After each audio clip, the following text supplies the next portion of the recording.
नमोऽस्तुते व्यासविशालबुद्धे फुल्लारविन्दायतपत्रनेत्र येन त्वया भारततैलपूर्णः प्रज्वालितो ज्ञानमयप्रदीपः।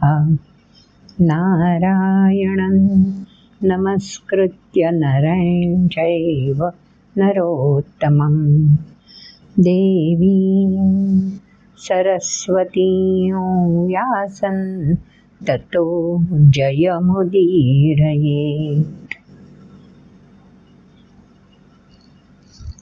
आपण व्यासांना नमन तर दर व्हिडिओच्या सुरुवातीला करतोच आहोत, कारण व्यासांमुळेच तर हे सगळं तत्त्वज्ञान, हे सगळं ज्ञान आणि ही चिंतन मननासाठी आपल्या सनातन संस्कृतीचा गाभा असलेले ग्रंथ हे सगळे आपल्यापर्यंत अमृतधारा बनून येऊन पोचले आहेत.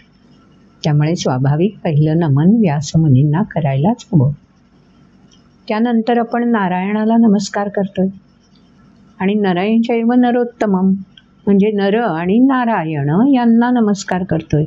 नर म्हणजे तुम्ही आम्ही सगळे आपले प्रतीक, पण आपल्यामधला श्रेष्ठ अर्जुन म्हणून नरायण चैव नरोत्तममध्ये नर ज्या रूपात अवतरले तो अर्जुन द्वापर युगामध्ये, आणि नारायण म्हणजे भगवान स्वतः कृष्ण रूपात अवतरले म्हणून नरनारायणच कृष्ण आणि अर्जुन बनून अवतरलेले आहेत.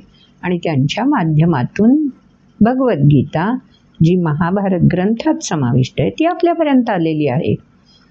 पण भगवद्गीतेमध्ये मूलाधार बनून सृष्टीला सुचारू चलनासाठी ऊर्जा प्रदान करणारं जे चैतन्य, त्याला परमात्मा असं म्हटलंय, पुरुषोत्तम असं म्हटलंय.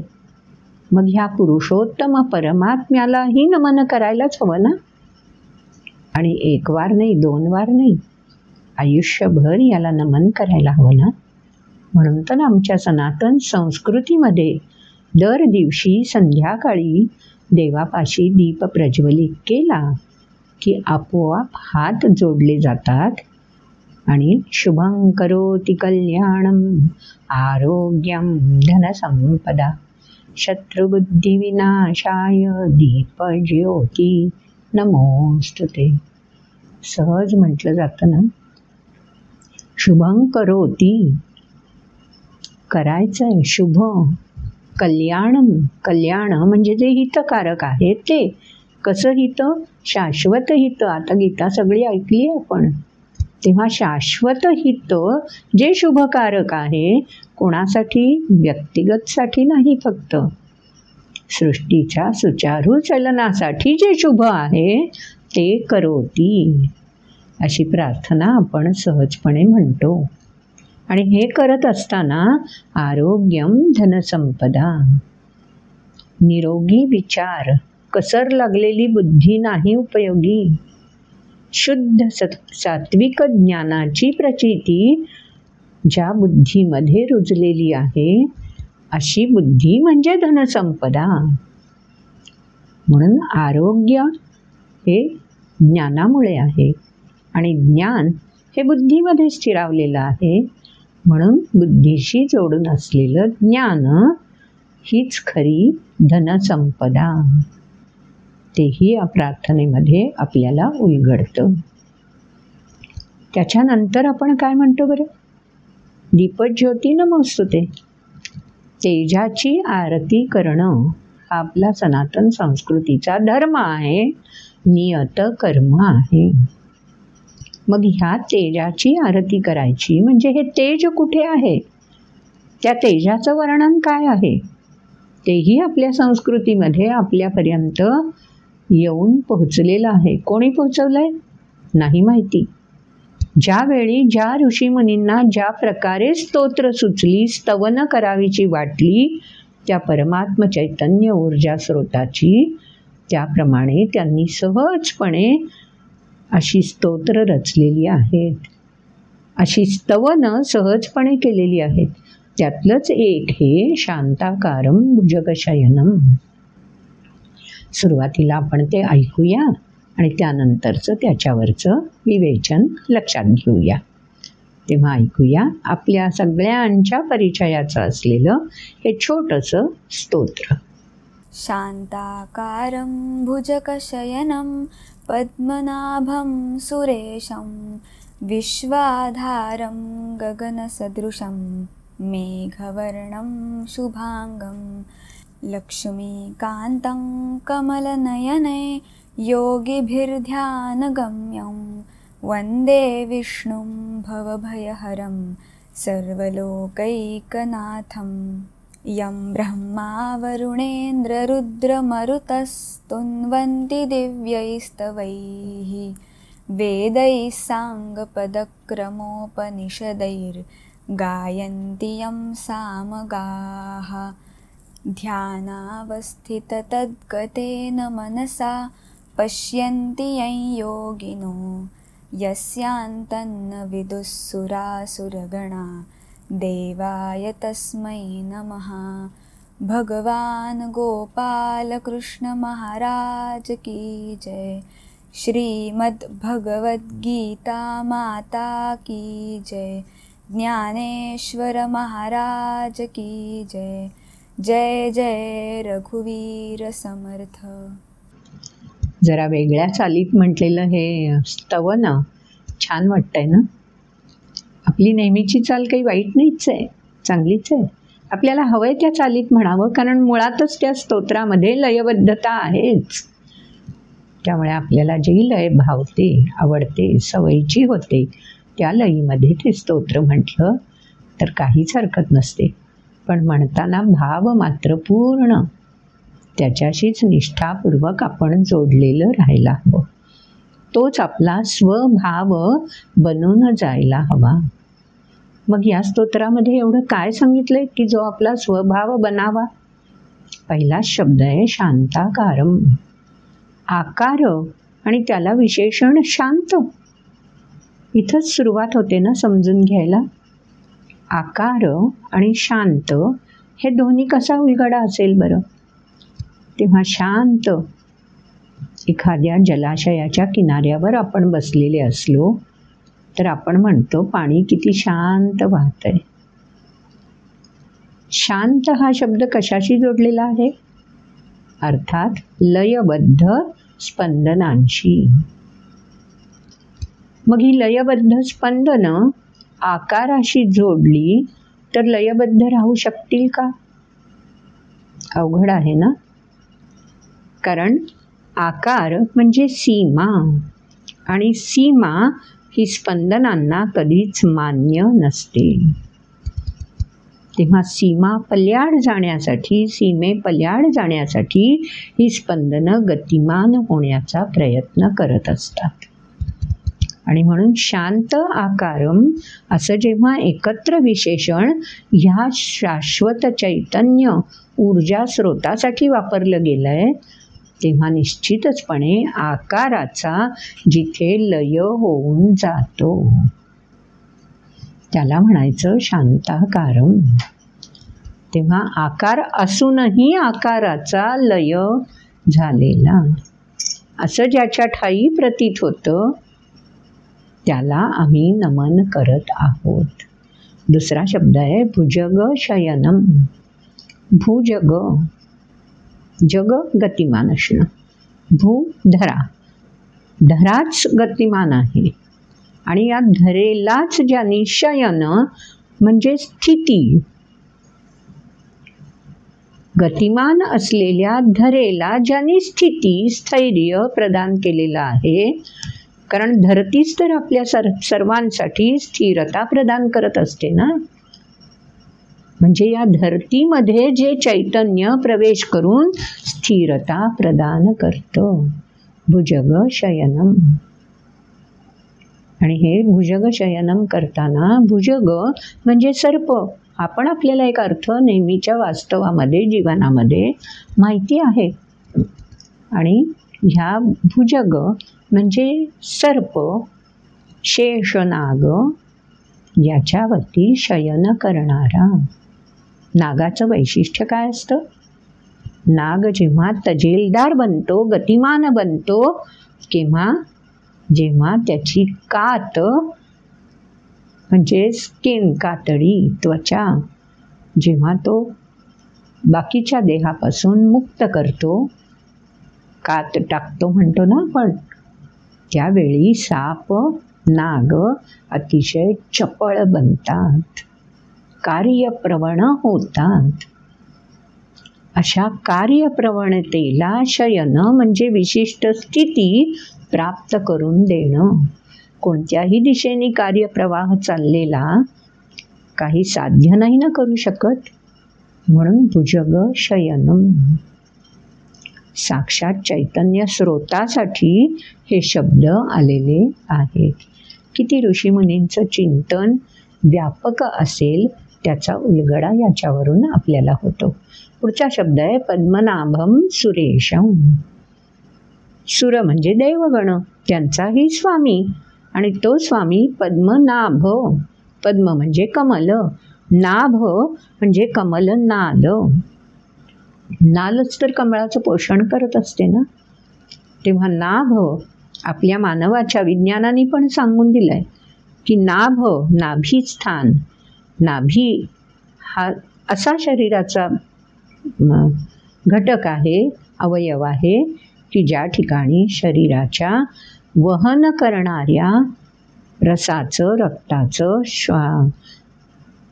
वायूंचं, अशा सगळ्या वाहिना ज्या ठिकाणी एकवटलेल्या असतात त्या स्थानाला नाभी असं म्हटलं जातं.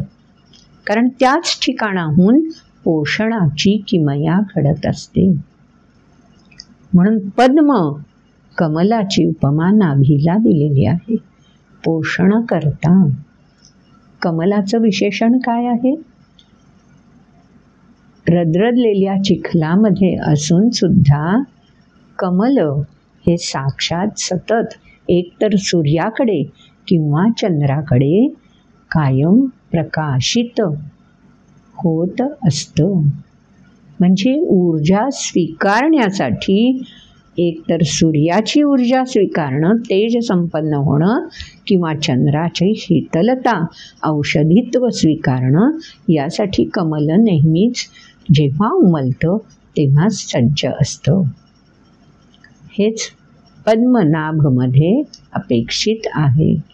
असा ऊर्जा स्रोत की ज्या प्रकारे तो सगळ्या रस प्रवाह सगळ्याला एकवटून घेणारा आणि तेजाकडे, शीतलतेकडे प्रवाहित करणारा असा हा पद्मनाभम. आणि स्वाभाविक आहे, असे जेव्हा गुण प्रचितीला येतील तेव्हा त्या ठिकाणी देवत्व असणार आहे. ज्यांच्यामध्ये देवत्व आहे त्यांचा स्वामी, त्यांच्यातील सर्वात श्रेष्ठ जो आहे तो सुरेशम. ही सगळी विशेषणं आहेत बरं. कोणाची ते बघूया अजून. पुढच्या ओळीत म्हटलंय विश्वाधारम, संपूर्ण विश्वाचा आधार. कारण मुळात विश्वाची उत्पत्ती व्हावी हीच ज्यांनी संकल्पित होऊन कृती सुरू केली, प्रेरणा दिली, तोच विश्वाचा आधार राहू शकतो ना. त्यामुळे विश्वाधारम. पुढे म्हटलंय गगन सदृशम. गगन जिकडे कुठे आपण जाऊ त्या ठिकाणी छत्र बनून आपल्याला गगनाचीच तर साथ असते. त्या गगनाप्रमाणे, कारण आमची मर्यादाच तेवढी आहे की गगन व्यापकतेमध्ये आम्ही तुलना कोणाशी करू शकतो? या चैतन्य स्रोताची. जे आमच्या दृष्टीला दिसतं त्याच्याशीच करू शकणार ना. म्हणून ही तुलना आहे. सदृशम, याच्यापेक्षाही आणखी व्यापक तू आहेस, कल्पना आहे. पण आम्हाला जे दृग्गोचर आहे त्यानुसार आम्ही तुझ्या व्यापकतेची सदृशम, तुलना गगनाशी करू शकतो. म्हणून गगन सदृशम. मेघवर्णम शुभांगम. अंग म्हणजे अवयव. जे जे प्रचितीला येतंय सृष्टीमध्ये व्यक्त रूपात ते ते शुभकारक, कल्याणकारक, शाश्वत स्रोताकडे घेऊन जाणारं असंच आहे. म्हणून शुभांगम. आणि मधला शब्द मेघवर्णम. गीतेमध्ये आपल्याला चातुर्वर्ण्य ओळखीचे झालेत. वर्ण शब्दही आपल्या ओळखीचा झालेला आहे. पण इथे मेघवर्ण म्हटलंय. मेघ म्हणजे आकाशात दिसणारे ढग, कारण ढगांमुळे आकाश आपल्याला दृग्गोचर होतं. मग ह्या ढगांचं वैशिष्ट्य काय आहे? जे जे रंग, त्या ढग हे कणांनी बनलेले आहेत, अणुरेणूंनी बनलेले आहेत, हे आपल्याला माहिती आहेत. आणि त्यांचा स्वतःचा काही आहे का विशेष मी म्हणून? नाही ना. मेघांचा मी कुठेच प्रकाशात येत नाही. वाऱ्यांनी त्यांना इकडून तिकडे न्यायचं ठरवलं तर ते मेघ आडकाठी करत नाहीत. त्यांची क्षमता ते सूर्याला झाकळण्याची सुद्धा दाखवून देतात, पण त्यातही कुठे मीत्व नसतं. जो वर्ण ज्या वेळी सामोरा येईल तो स्वीकारून तोच प्रकाशित करण्याचं सामर्थ्य या मेघांमध्ये असतं. म्हणून या गुणांचा विशेष ज्याच्यामध्ये आहे असा तू आहेस, असं या परमात्म्याचं, ऊर्जा स्रोताचं, चैतन्याचं वर्णन या श्लोकामध्ये चिंतनातून स्तोत्रात प्रकट केलं आहे. अजून पुढच्या ओळीत म्हटलंय, तू आमच्यासाठी कोण आहेस? लक्ष्मीकांतम.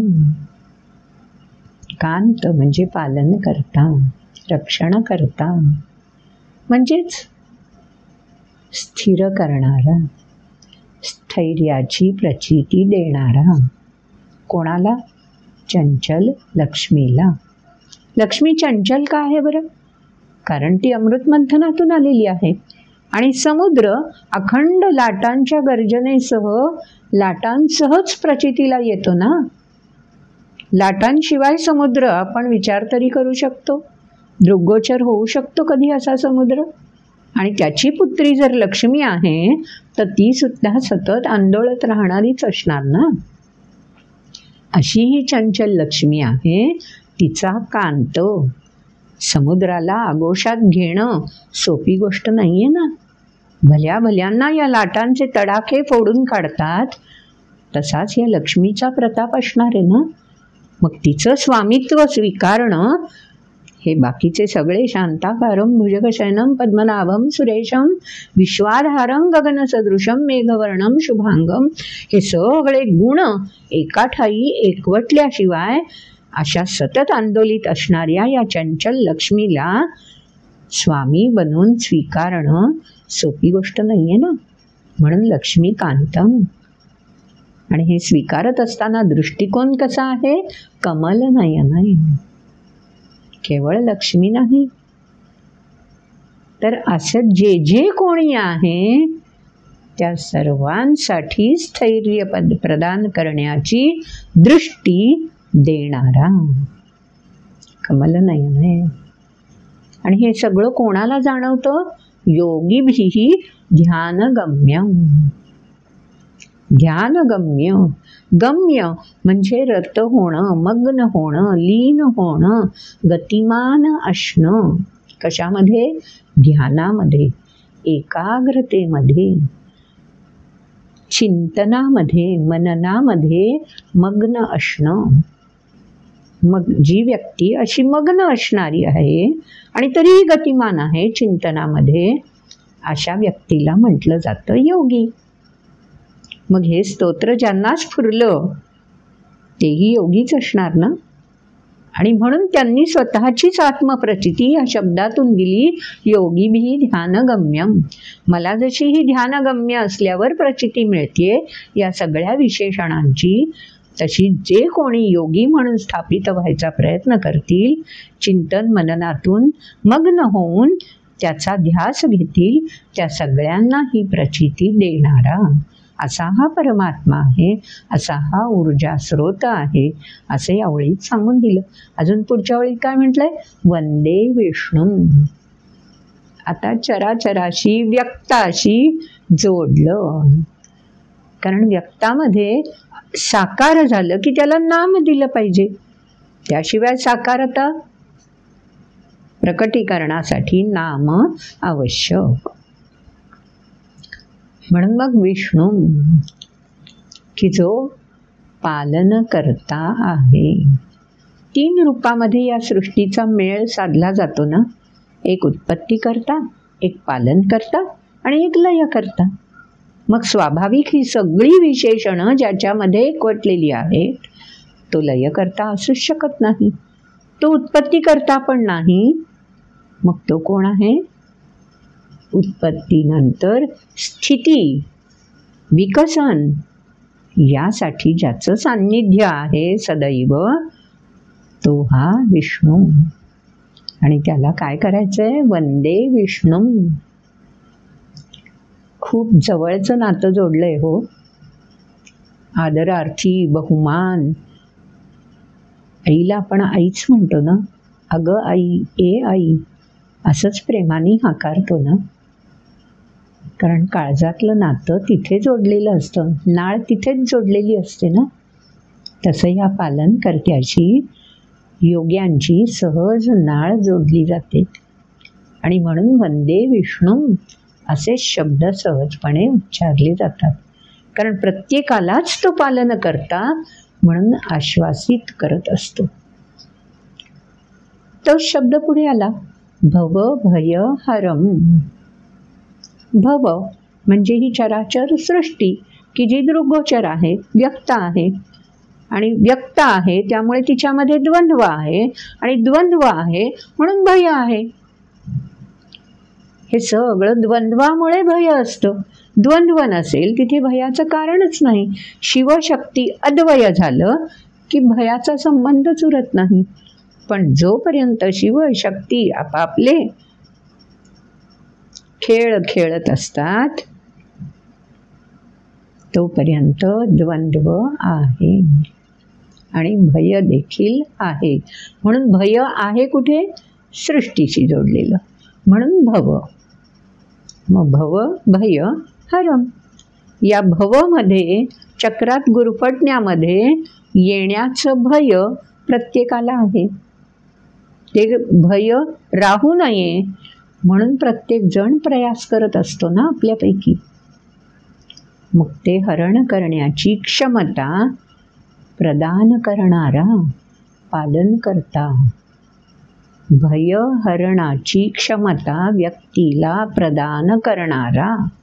हरण तो नाही करून घेत. भयाचं हरण आपलं आपणच करायचं असतं. ती क्षमता आपल्यामध्ये आहे याची प्रचिती देणारा तो पालन करता. तूच यश मिळवू शकतोस, तूच खंबीर आहेस, तुझ्याकडेच क्षमता आहे, हेच तर आपल्याला पालक शिकवत असतात ना. त्यांच्या कृतीतून आणि सान्निध्यातून हेच तर आपण प्राप्त करून घेत असतो ना. म्हणून ते पालक, ते व्यक्त रूपातले, आपल्यापुरते सीमित, पण संपूर्ण चराचर सृष्टीसाठी पालक कोण? विष्णू. म्हणून मग वंदन करायचंय ते प्रतिनिधी म्हणून आपल्या पालनकर्त्यांना करायचंच आहे, आपल्या पालकांना. पण सर्व सृष्टीचा जो उद्गाता आहे, सर्व सृष्टीचं सुचारू चलनत्व जो ठेवणारा आहे, त्याच्या प्रती वंदे.